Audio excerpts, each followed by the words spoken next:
This meeting is being recorded. Well, welcome everybody. I've had people introduce me in the last couple sessions, but I think most of you have heard that. And those of you who haven't, I'm the coordinator of the Tennessee Western Kentucky Creation Care Ministries of the United Methodist Church. And I also work with the Creation Justice group nationally. And I helped found the Earth Keepers program. And I've been coordinating this series of annual conference workshops. We're at our 6th workshop. In 2 weeks, we'll have our final one. And a number of you have been on a number of these workshops, and some of you, perhaps it's your first time. So if it's your first time, we welcome you. Usually what we do is I'll do a little bit introductory talk. Then we'll have some breakout sessions. You'll have a chance to share with each other in the breakout sessions and come back and share with us. And that's really the richest part of this. And one of the reasons that we do this, and we could share across the country what we're doing. And today the topic is really what kind of activities can we do as a conference really together. I'm not going to be really concentrating on the local church and the green teams. We have a great series of trainings and workshops really that focus in on that. But I'm going to be focusing more on what we can do as conferences as a whole. And I use the word activity. And James Lawson, one of the founders of the whole nonviolent civil rights movement, really though distinguish between activity and action.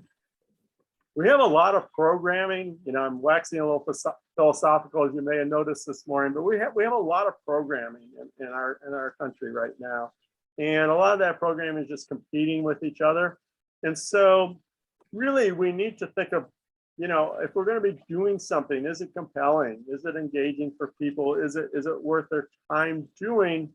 But more than that, for instance, you know, not just doing an activity for an activity's sake, although sometimes we do that. We all do that just to kind of, I don't know, demonstrate that we're active or something. But really, if we're doing a service project, is the service project really serving the people that we're intending to serve? And beyond that, is our work building a caring community?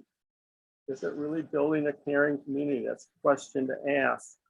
We're doing an educational session. Is it just passing on knowledge that people could just pick up for reading? Or is it really moving people towards an engaged wisdom in creation care? If we're engaged in advocacy or action, is this really having impact? Is it really bringing creation justice to our communities? Those are really important questions to ask, I think.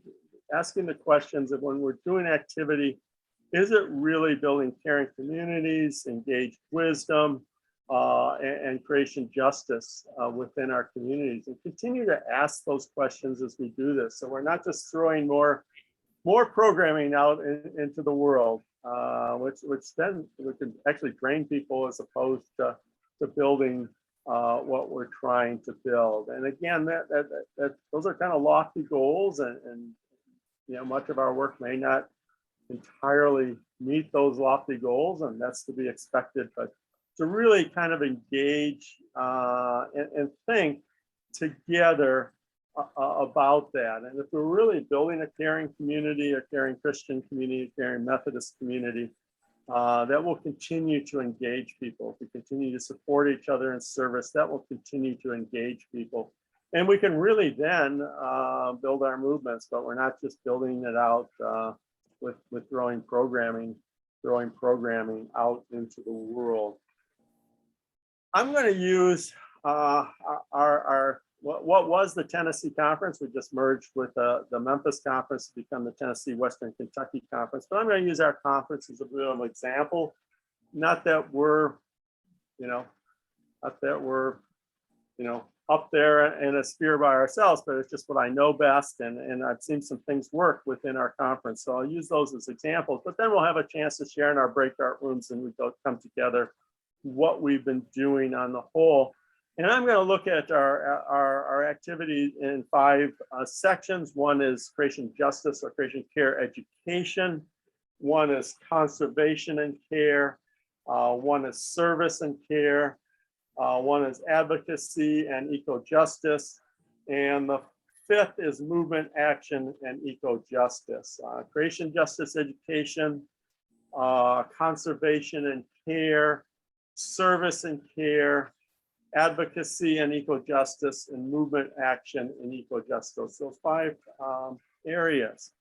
And within our conference in creation care education or creation justice education, we've done a great deal in terms of adult Sunday schools with congregations. Paul Slentz and I, Reverend Paul Slentz and I, many of you know him, go out to congregations, as does Chris here, who's on the call. Paul and I have a 4-part series. The first one really just kind of looks at the overview of creation care, starting with scripture and the Methodist tradition, and moving out from there, but also looking at some of the challenges that we face in terms of ecological destruction, and then ending it kind of on a hopeful note about some ways that we can address that. The second piece, and we don't take this to all congregations, but I've done it some congregations that you might not think of being those that would be the most receptive, but I do a second PowerPoint on the climate crisis, both on the science of the crisis and some of the ways that we can address the crisis, and again, ending up on a hopeful note. It's always said when you're presenting educationally around these things, particularly with the climate, to end with a hopeful note. Otherwise, people just walk away and actually may move them more towards climate denial. And also with that, I mean, I've been doing this for a number of years, and sometimes folks will challenge the types of things I say, usually in a respectful way. And I try to just deal with those questions and concerns, really acknowledging folks first, acknowledging that there's often a truth in what they've said. And so acknowledging the truth in what they've said. But if it's a question about the science, and I just say that, this is what I believe about the science. And it's hard for somebody just to challenge that and just say, this is the kind of the scientific consensus, and I accept the scientific consensus on that. But also treating those folks that challenge just with respect, and acknowledging that they may be probably asking the question out of a general concern. I don't, within our Methodist adult Sunday school classes, I haven't seen, a lot of what they call trolls, people just trying to undermine what you're doing. And so occasionally some folks might get a little upset about the direction you're taking with things, but that's just, I guess, part of the territory when you're trying to tell the truth about things. And so, but again, treating people with respect, and I often get into conversation with those folks afterwards, and we leave on a very mutually good note. The third part is digging deeper. Paul will talk about scripture and theology in a deeper way, and looking at the Genesis stories. And finally, a fourth one is solutions, looking at solutions on the wider society level, looking at it on the community level, and looking at it on the congregational level, and looking at the individual level. And just putting out a whole host of solutions for folks, particularly at the congregational level, probably focus more on what congregations can do. And so we do that 4-part series, but sometimes that becomes a 2-part series or even a 1-part series. And if it's a 1-part, it's usually the overview or the solutions will come, or combining those two.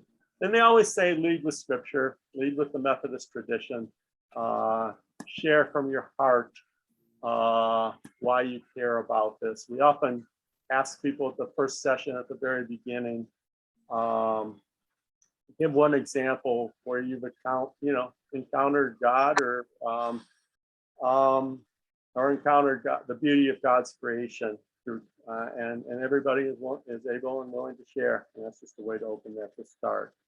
And so we do that series, and we also have a series, and I do this with Tennessee Interfaith Power and Light, and I can do this as somebody who's basically have a PhD in the subject, but I do put on a climate academy, working with some of the folks within our conference, and some of the subjects that we've had is the science of climate.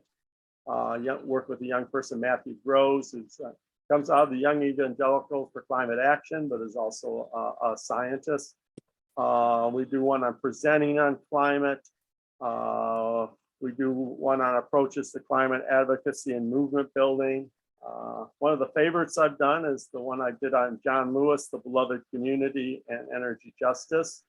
And the last one we did is on COP26 and the IPCC report. And so we put these out there, and again, that's through Tennessee Interfaith Power and Light, and often focuses on climate. But again, you can do this. We did them in person for a long time. Now we've been doing them on Zoom. But again, you can do kind of conference-wide or city-wide events around this. And with Zoom, you can do them across the entire state. And so again, we have kind of the adults Sunday school, and then we have things that we present out at the citywide or conference-wide level.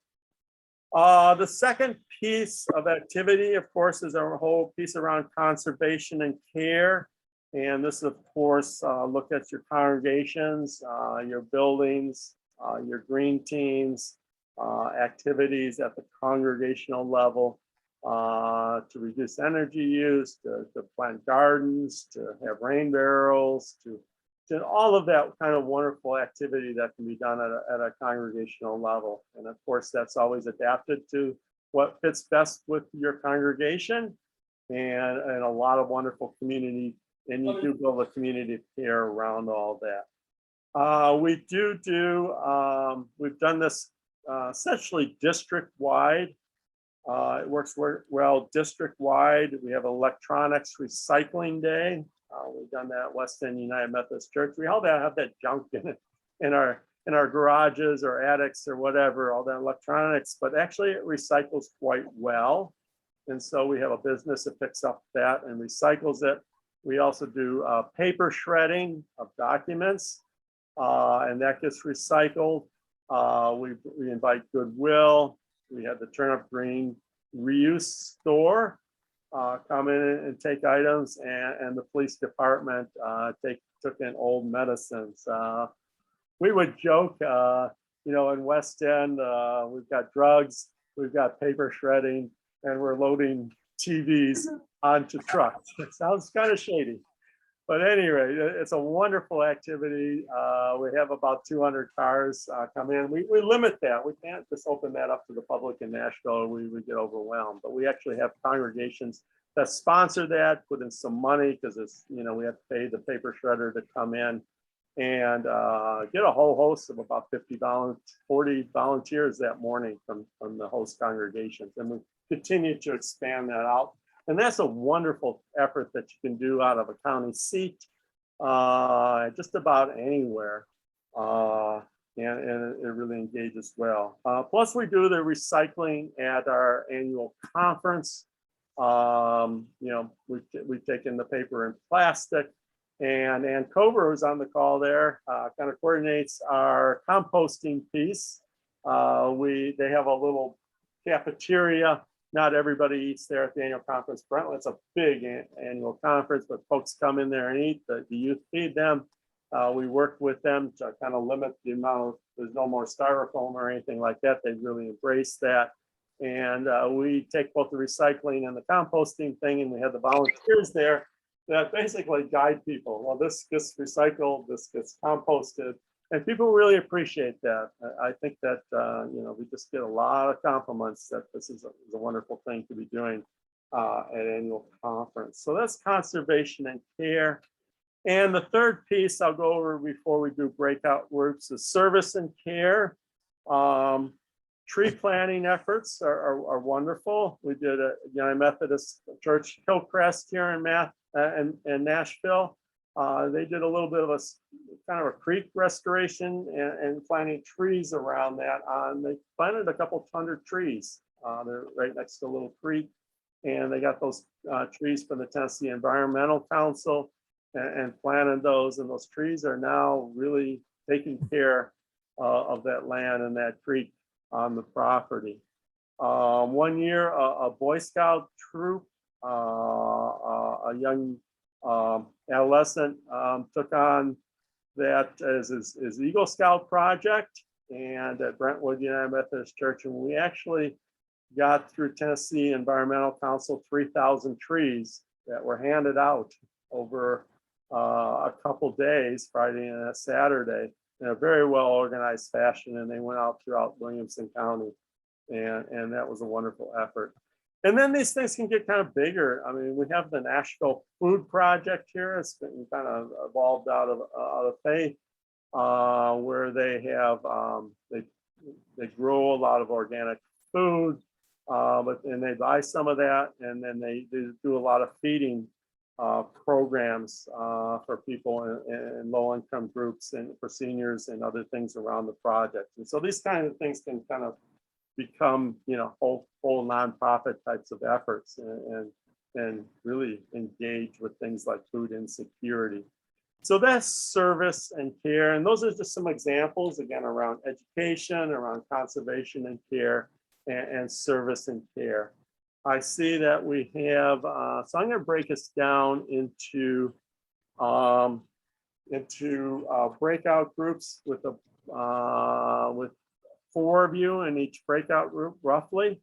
And the questions are, what are some of the successful education, service, and conservation efforts that you have had in your conference or you've seen locally?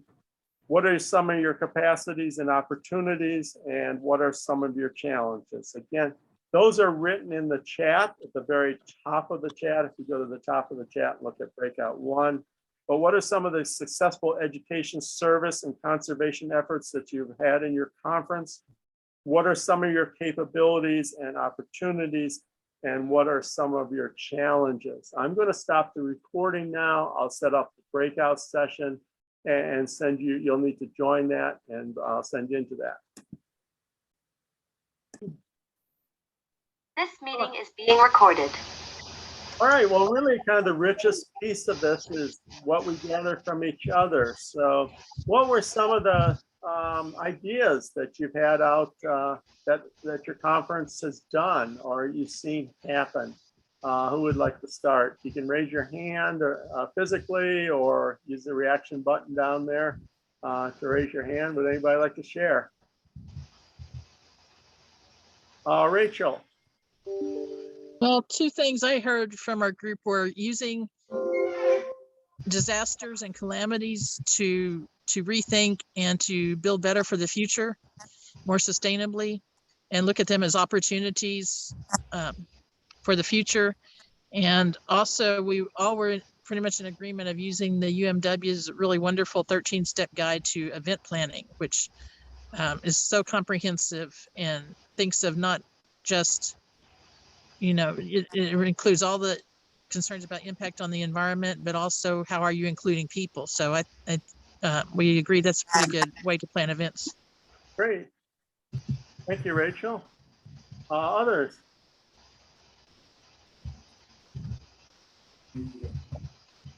I'm making aware to my local UMW unit and the conference officers, of which I'm a part. I'm making them aware of what we can do with creation justice, because I own a piece of land I'm passing on to my son that's in the Driftless area. It's 70 acres of wildflowers on the hillside and floodplain on the other side of the creek.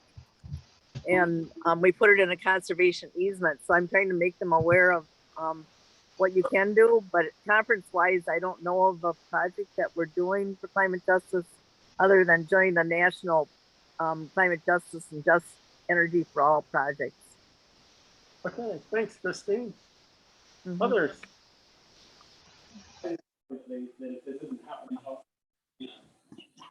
We talked about the pandemic kind of stopping people in their tracks and being a reset button because several people were moving forward. And then we also talked in the Mountain Sky. We used a lot of the information that you guys, the movement, gave us, particularly from North Carolina, about how to start a conference task force. And that has been pretty powerful to get us moving and meeting and finding our allies. And so we're feeling like that's a really good model for people to take a look at. If at a conference level, there's not a lot of collaboration yet.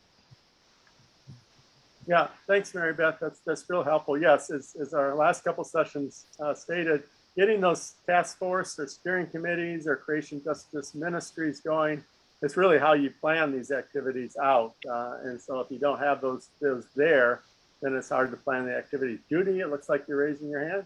I just wanted to say that I put the link to our website for the Mountain Sky Creation Justice Task Force in the chat. It's a couple of links back. Thank you, Judy. Others? I'll share. For group 5, we didn't make it too far, but found out that some of the groups are, some of our conferences are doing recycling efforts, even including in the community. That there's one interesting thing I thought was pretty interesting, and that is that are doing tours of the community that show environmental damage. I remember back in the day when we were doing toxic tours in Washington, D.C., and we did one Silicon Valley in New Orleans. The bus drivers are really kind of surprised at where you stop. They're kind of fun. And but we didn't make it too far. Not everyone got to share. I know Richinda has a lot going on and not so much going on in this annual conference, except through Cal Nevada, except through United Methodist Women. And I know they're continuing to do some of their email links and doing what they can during this time of pandemic. Thanks, Darren. Others? President Biden put in the news today says President Biden is stopping all drilling for oil and gas on federal lands. If every single United Methodist Conference could send up a cheer that was loud and clear so the whole nation could hear that, that is a wonderful step. Mm-hmm. Thank you for sharing that. Abel, looks like you have your hand up. You're muted, Abel, or something. We can't hear you. I have another thing I forgot about. Our conference UMW was promoting the green team, and it started in Madison at First United Methodist. And the president of the UMW group there has started the major TerraCycling recycling, and she's promoting it throughout the state. Thank you, Christine. We have time for maybe one more. Abel, are you with us? We can't hear you. Are you muted? I'm not sure what. Yeah, Daniel, we could not hear Abel in our small group either. He doesn't have muted on the thing, but we could never hear him. Maybe Okay, chat. Abel, Can you type in the chat? Yeah, for some He reason. said Abel, no. yeah, He said he couldn't put it in the chat. Yeah. Abel, I'm wondering, did you see on the screen when the first said it's being recorded? Because if you don't click that right away, I think what Zoom does is if you don't actively give permission right then, that it then just automatically mutes you and won't be, so that you're not recorded. Maybe. So maybe let me see if I can pause the recording here for a minute. So that button probably won't come back up. I'm not sure if there's any. If he went out and came back in, would that help?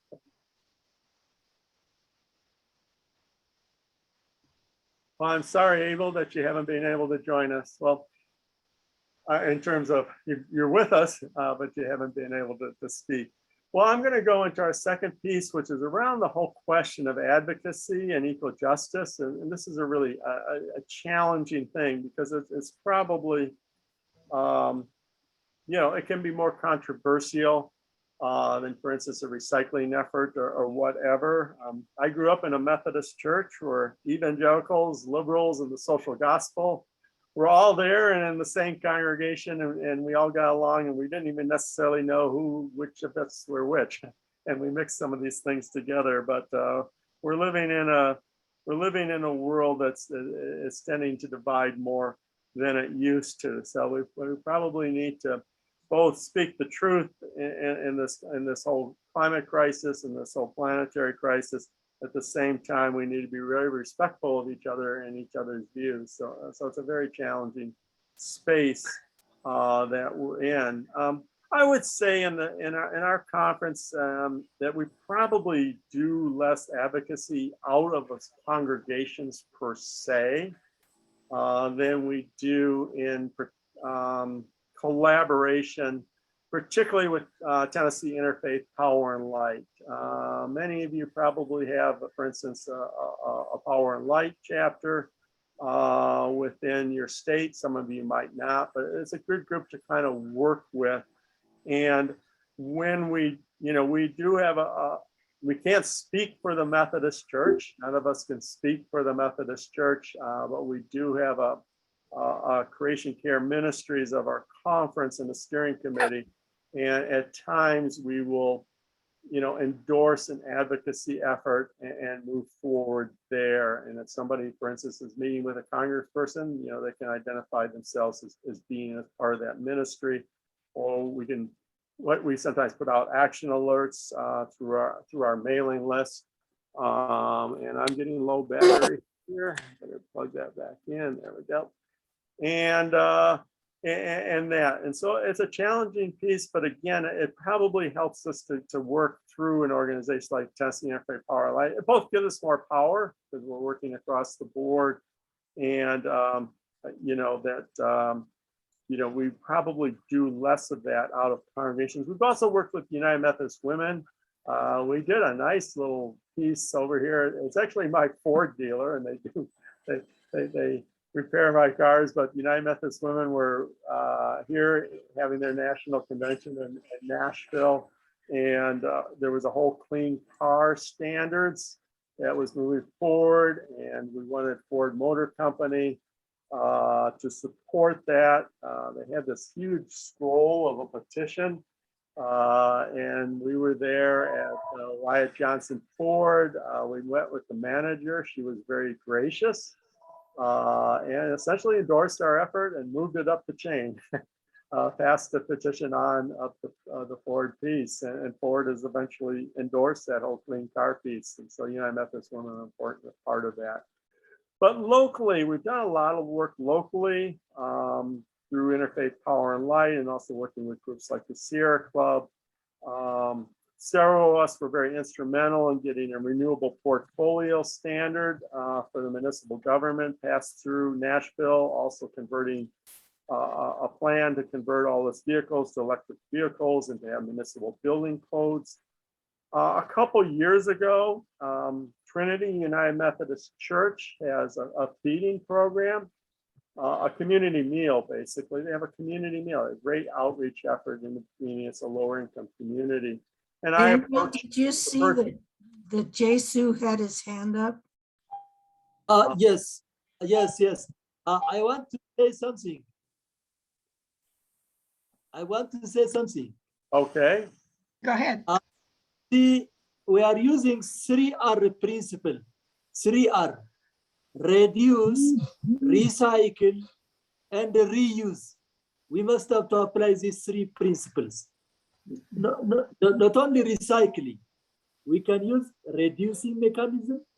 At the same time, we can use reuse, recycle, reuse, and reduce. These are the 3R principle according to the Earth Charter. Thank you. Yeah. We had the group were meeting there, and we met with them, and I met with the person that was running the effort, and we also brought in folks from Paul Slentz's church, at that time 6030 United Methodist Church, and we had a low-income task force, and we really talked with the folks from the community meal. What are the concerns in the community in terms of your homes, your apartments, in terms of weatherization, in terms of energy, high energy bills. We have some of the highest, what are called energy burdens in the United States in Tennessee, in terms of the percentage that the low-income people pay for their energy. And we both discussed, we listened. I brought in some solutions around the country. We discussed those, and we came up with 10 principles for low-income energy programming that we recommended for Tennessee. And we met with a vice president of the Tennessee Valley Authority, which is the nation's largest utility. He loved our principles. He told us that we need to present those to the TVA board of directors, which we did. And eventually this was part of the effort that helped bring the home energy uplift, which is a whole home weatherization program that the local NES and also the other local utilities within the TVA region do. And it really worked out of those principles. And then we got a bill passed through Metro Council this past year where people round up their utility bills to the nearest dollar. It's an opt-out program. You have to opt out of it. And all that money, that roundup money, that sends a couple more millions of dollars towards the home energy uplift. And so, again, there's a lot you can do in advocacy. We've worked with the Tennessee Valley Authority over the years, particularly with the Sierra Club Beyond Coal campaign. And they've committed to closing down. They were heavily invested in coal plants at one time. And now they've committed to close all those by 2035, which is not as quickly as we'd like, but it's still quite a bit, given how heavily they invested they were in coal. And so we're now moving towards beyond fossil fuels. We're beyond coal. So we're looking at natural gas now. And so those are some of the advocacy pieces. So we're going to do one more breakout room. We're going to run a little bit past the hour and just share. Again, the questions are just some examples from your conference, city, or state that you've seen. Again, what are your capabilities, opportunities? What are some challenges? Those are the kind of questions that we just kind of have a conversation around that. I'm going to shorten it down a few minutes. I know I hate to shorten it because people really love to talk in these breakout rooms. I've shortened a couple minutes because we're running low on time, but we'll,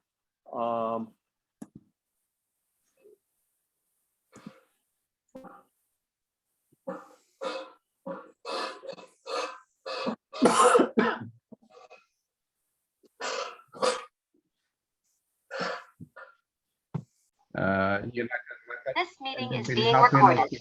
Planting of trees.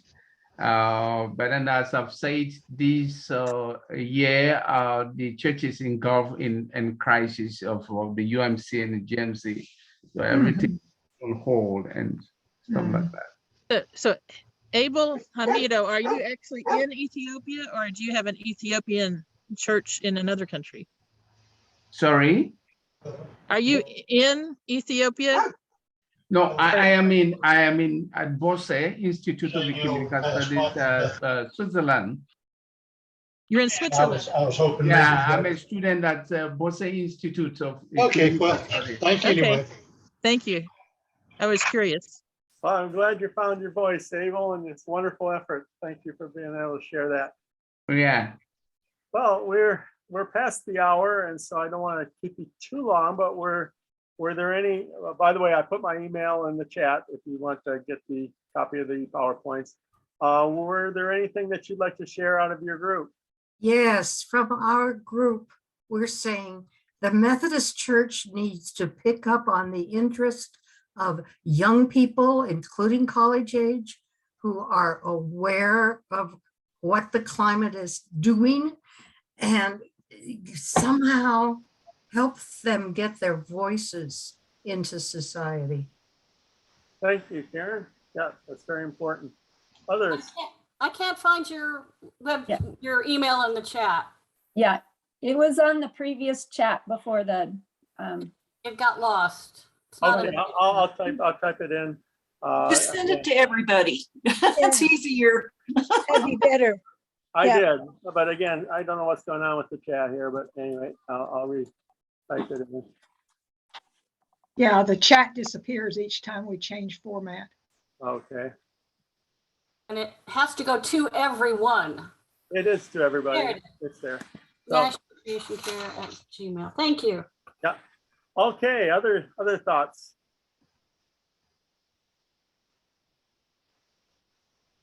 We were asking that it be shared. The bishop's letter, the council of bishops in November met and came up with 5 action plans so that it begins to legitimize this discussion in our local churches and in our conferences. So if you could share a link to that newsletter, I think Karen McElfish has it. So. Okay, if somebody has that. I'll try and pull that up real quick. Great, thanks. Others? When you talk about obstacles, one of the difficult ones we are having is trying to figure out from a legislative advocacy point of view, how to pull information from United Methodist Women, Creation Care, all these other groups that are action items, and how to first post them on our website, but also how do we then push those down to the congregations and to the people. We are hoping we'll be able to do that with our congregational care working group.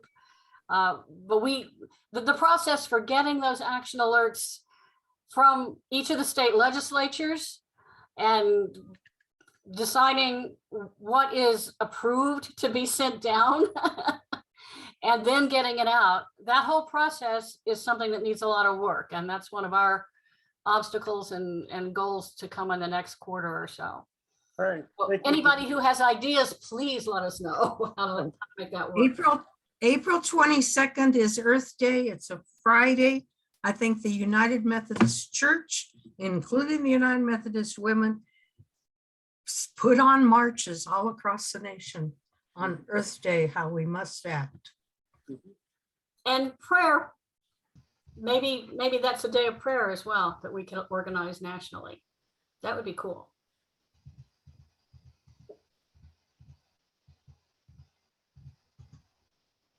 Okay, anything else for the good of the group?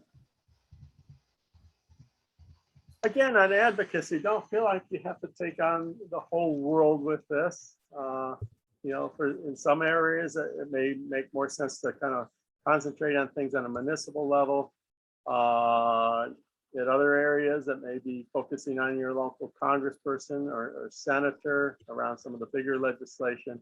You know, I always kind of try to run one campaign at a time, not 5 campaigns at a time. At least what you're working on, you know, kind of focus people and focus on things that you really feel that can both have a huge, big impact, but also that you feel like you can bring some success to it. And that's kind of the key to advocacy. You don't feel like you have to cover the entire waterfront on all this, because it can get really kind of overwhelming, and it also just kind of overwhelms people, you know, if we're always just constantly sending things out. So again, with all of this, rather than just thinking in terms of activity, think in terms of action that can have a real impact and stuff. Okay, well, again, I just wanted to share ideas of, again, types of things that you can do on a conference level, again, around education, around conservation and care, around service and care, and around advocacy. So I hope this has been helpful to you, just to kind of spark your own creativity. It looks like Rashinda has a hand up. I'll take that and then just kind of close out. Rashinda, you have a final comment? Yes, just actually, but just pop something in the chat too. Was that you, Mary Beth? You don't have to reinvent the wheel when it comes to advocacy. Check in with your Interfaith Power and Light affiliate to see what they might be working on. Check in with, there's going to be groups around you already working on this. You don't have to reinvent the wheel or start over. And so just, you know, listening for that, checking with your IPL, and then you can literally, part of what you can do just to help is that there'll be an alert that'll go out that says, we're trying to get this bill passed in the House. can you send a note of support to your congressman or your representative? So that's such a small lift, right? All you're doing is sending, hey, I support HB 223 and I'm your constituent. That's it. And it doesn't have to be more complicated than that. The only thing that I say is that if you're going to have outside partnerships with like Sierra Club, stuff like that, or even within IPL, which is very ecumenical, don't forget you're a United Methodist and that you're a person of faith. So when you speak, you don't have to like dumb that down or not include that. I say this a lot, so maybe you've heard me say this already. Be a Christian United Methodist when you speak. Put that in there. My faith tells me that we are, don't sound like the loony bin, obviously, but put that in there robustly. You have the Spirit of Christ within you. You have that voice, we are told in the Bible, speaks through us. So just hold on to that, even when you're marching, even when you're testifying, even if you're sending your rep a note, and as you look around for what's going on. So yeah, you get to do this as a person of faith, which is actually pretty marvelous. Thank you, Rashida, for showing that. That was, yeah, putting that quite eloquently. I think that is really important, and that I get lost in all of this if you're speaking out of faith. And again, as Rashida said, partnering with groups like IPL and others, so you don't have to reinvent things and can really just kind of gather together in partnership with campaigns, but also again focusing. You don't feel like you have to take up every campaign that somebody is lifting up, because that can just kind of overwhelm your group, and again then people might just start shutting you off. But if you are really focused and people feel that you're having, if we are having an impact, it tends to draw people into the effort, and that energy and activity draws people in rather than overwhelms them. So again, be discerning in all of this. Discernment is, I think, is a very good Methodist term. Be very discerning in our advocacy work. So again, just wanted to give that kind of overview of the types of things that we can be doing across these 4 areas, and just to really spark your own creativity, because all of this is, yeah, it is really context based, and your own creativity based, and your own faith based in terms of how you move forward in all this. And so it's about a quarter past the hour, and so I'm going to conclude up, but remind everybody that we're having our final session in 2 weeks, and Laura Figueroa James again is going to be presenting on taking care of ourselves and each other through all of this. Can be despair-inducing work at times, or draining work at times. So taking care of ourselves and each other through all this from a spiritual core is what we're going to be looking at and exploring in 2 weeks. So hope you can join us in 2 weeks, and I'm glad you've been with us. I'm going to close the session now.